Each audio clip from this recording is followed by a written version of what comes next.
You know that guy.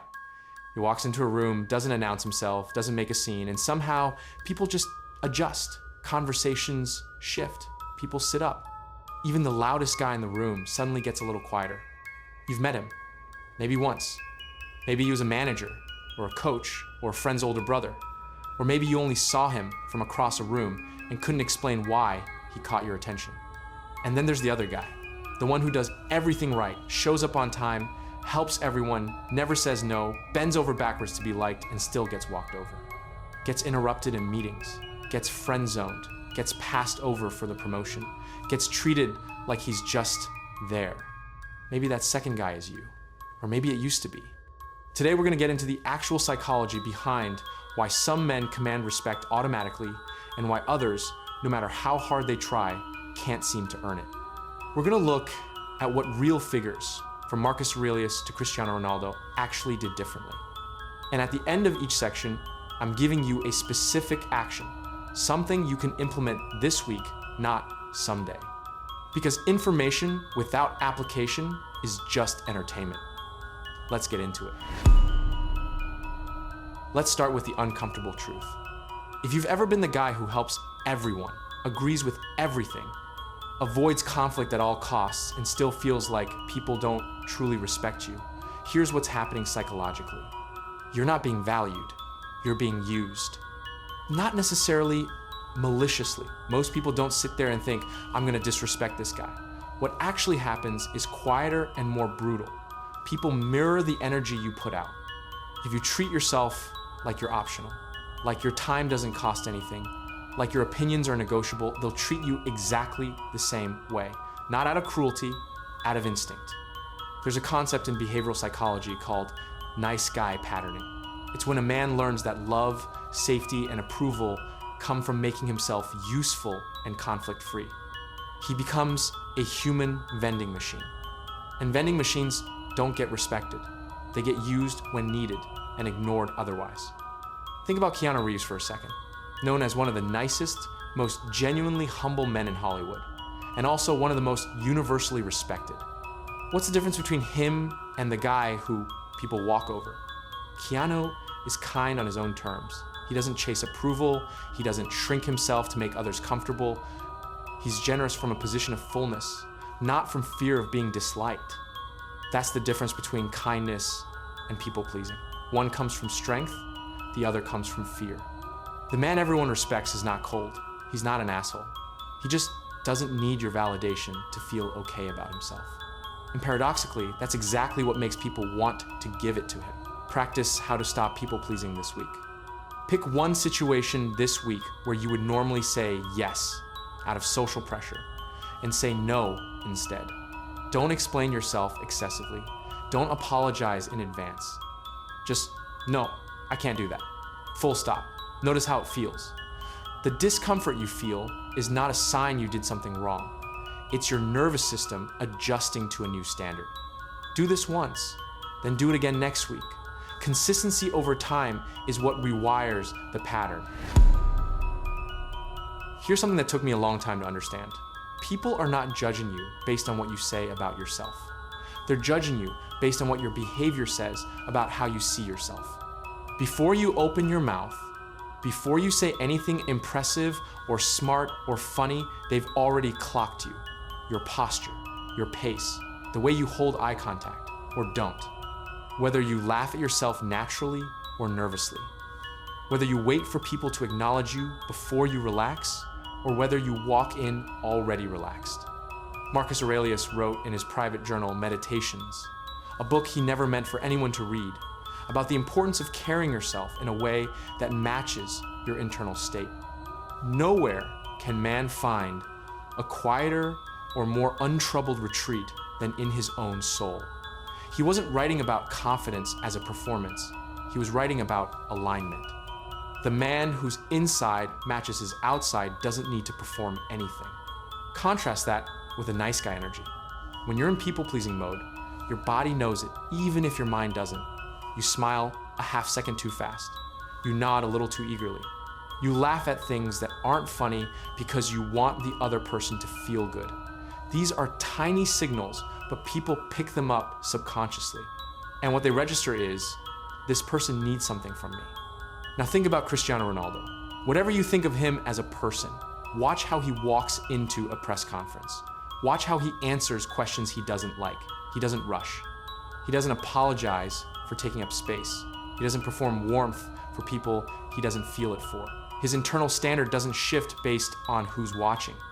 That consistency, that alignment between inner state and outer behavior is exactly why he radiates the energy he does, regardless of whether people like him. The respected man's baseline is calm. Not cold, calm. His inner state governs the room, not the other way around. Practice the presence audit. For the next 3 days, catch yourself in real time whenever you do any of the following. Smile or laugh before you actually feel it, rush to fill silence, agree with something you don't actually agree with, or physically shrink crossing arms, avoiding eye contact, leaning away. Don't try to fix it immediately, just notice it.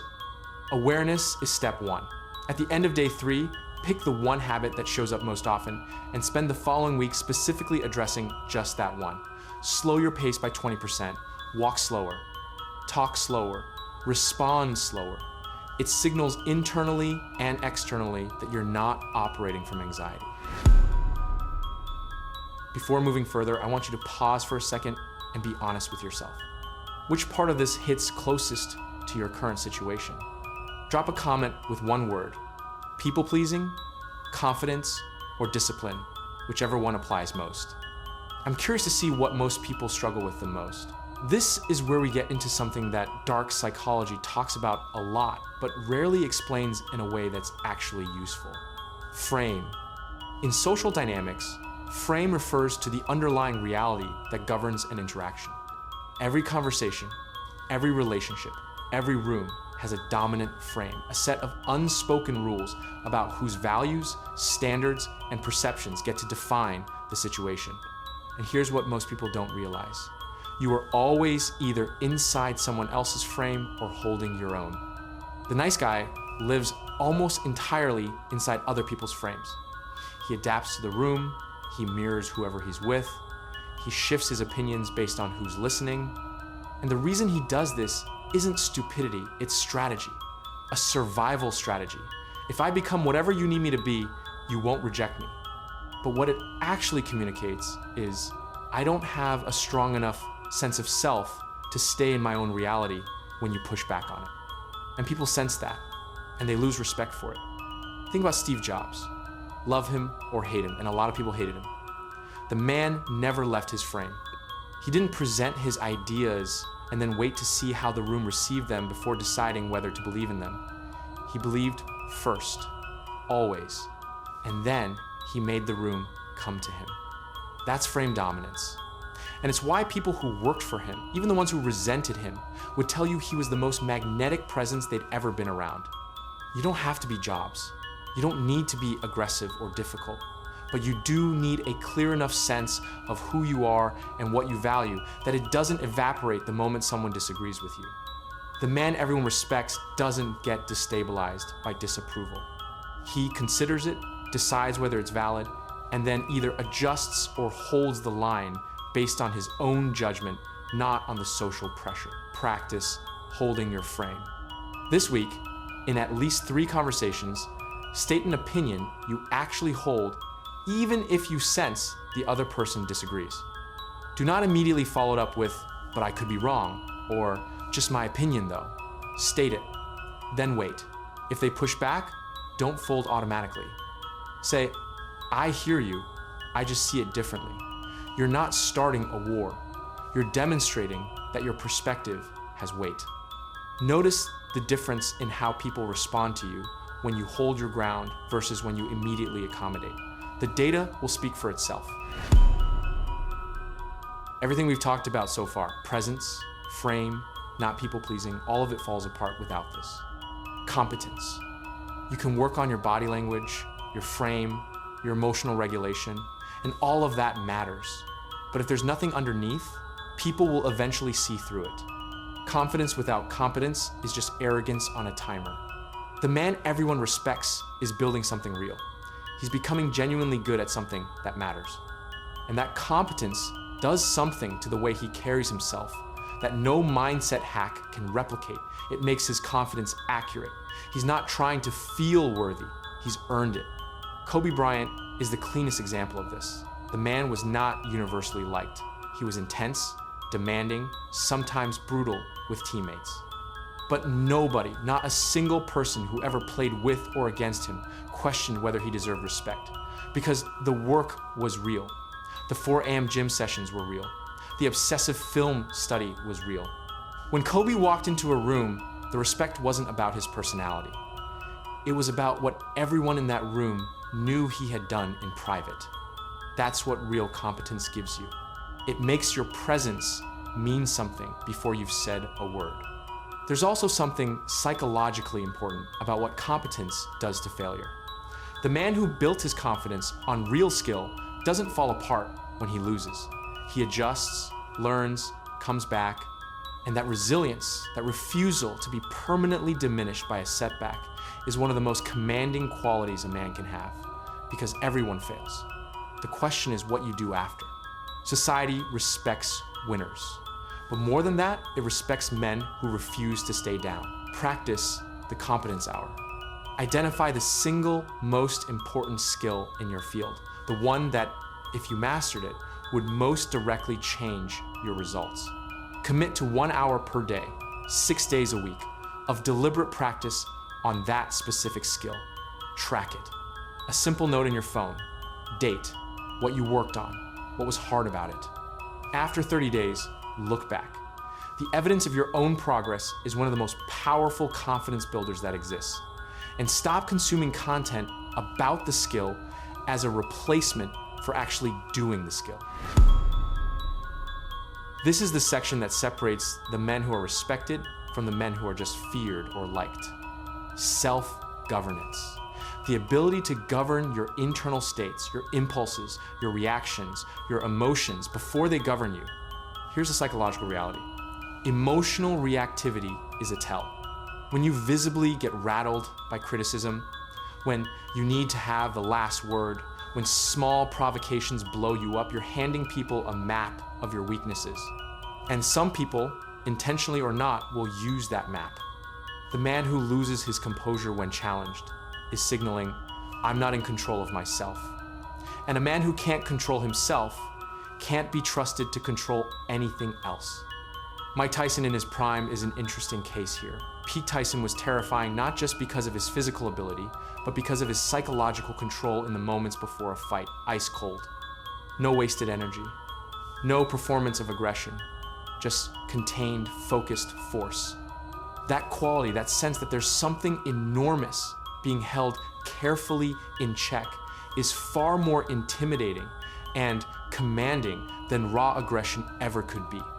Compare that to the guys who try to come across dominant by being loud, aggressive, reactive, and how quickly people learn to dismiss them. Because reactivity signals chaos, and chaos doesn't command respect. It just creates noise. Self-governance also means knowing when to say nothing.